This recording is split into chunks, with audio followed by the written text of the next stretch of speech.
may nag-iimik ang pangyayari sa disyerto. Pwede nga. Hindi nagkakaintindihan ang sultan at ang munghin. Saan natin? Isang makabulong araw sa lahat, may isang sultan at isang munghin na krus ang landas sa isang disyerto. Ako ay inyong miser, bilang nakaliwas sa malatasan ito. Naguguluhan kung sino ang dapat maningat. Ang sultan ba na may mataas na estado sa lipunan o ang munghin na siservisyo sa tao? Sinong dapat respetuhin? Sinong dapat panigan? Sabay-sabay nating tunghayan ang pwersa ng dalawang makapangyarihan. Ako'y inyong sultan, kataas-taasang tao ng ating lipunan. Kayo'y lumuhod at bigyang galang ang aking tungkol.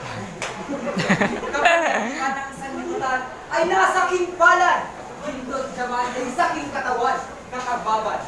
Ako'y isang moke, may prinsipyo, may paninindigan, sabihin man ng disyerto, sintibay naman ng semento. Kaya wag mo kong kuminsin, ako'y luluhod sa ditong trono. Ako'y dakila, ako'y sambahin. Hindi ko'y kumikinang, kayaman ay sa akin nabibilang.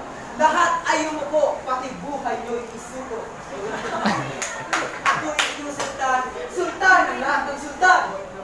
Kapangyarihan? Kayamanan? Di ba't ikay nasa posisyon mo pang magsilbihan ang katauhan? Ang sultan ay para sa mamamayan at hindi mamamayan ang para sa sultan. Ang tunay na pinuno ay tinitingala sa kanyang aksyon at hindi sa kanyang posisyon. Kamatay ay kapaling. Buhay kasing pait.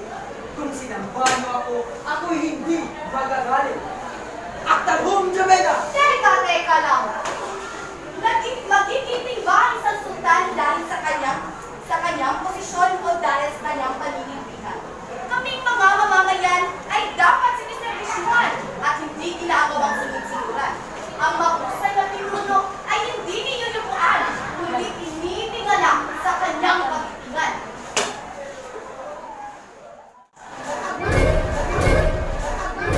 Ay ating mga kasabi, kapagkat ako'y nalilito at nalulungkot.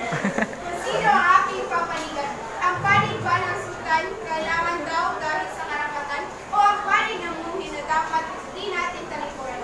Ating tandaan na bago mo makuha respeto na iyong inaasam-asam, ay dapat mo muna talikuran ang sarili at talikuran ang bayan.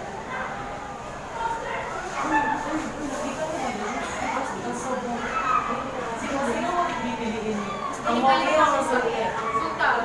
Wait, nakabase ni Sultan. Hindi, ay silang dalawa ay may pera. Ang problema na sa kanila, pinapainan nila ang kanilang pride. So, dapat natin tandaan, uuna nila. Ang mas lower, the pride.